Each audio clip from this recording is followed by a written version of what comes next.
Une vie bâtie sur le rocher. Que Dieu vous bénisse tous. Merci à Dieu pour cette opportunité.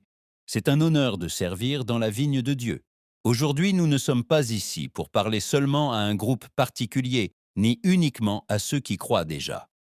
Cette parole s'adresse à toute l'humanité, croyants et non-croyants, convertis et inconvertis, enfants, jeunes, adultes et personnes âgées.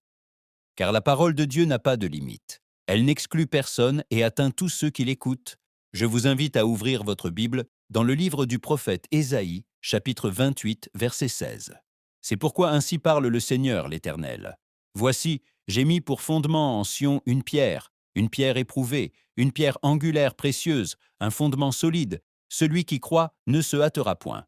Cette parole a été dite par Dieu lui-même, par l'intermédiaire du prophète Ésaïe. Elle s'adressait à un peuple qui se confiait dans de faux appuis, cherchait la sécurité en dehors de Dieu et s'appuyait sur des fondements humains. Dieu montrait que tout fondement qui ne vient pas de lui est fragile. Il peut soutenir un moment, mais il ne résiste pas lorsque la pression arrive.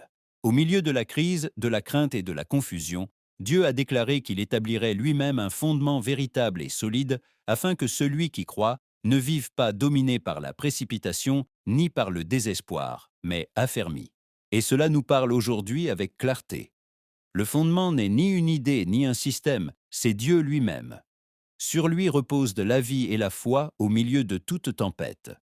Lorsqu'une vie est bâtie sur ce fondement, elle ne se vit pas dans l'agitation, ni dans la peur, ni dans l'improvisation. Elle se vit fermement, parce que Dieu ne change pas.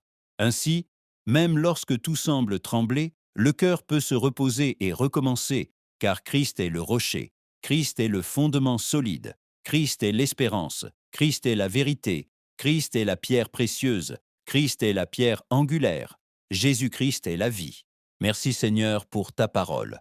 Merci pour ce jour, merci parce que tu nous soutiens, et qu'en toi nous trouvons le repos. À toi soit toute la gloire, tout l'honneur et toute la louange, maintenant et pour toujours. Amen. Jarassar de Dieu, l'écho de la voix de Dieu.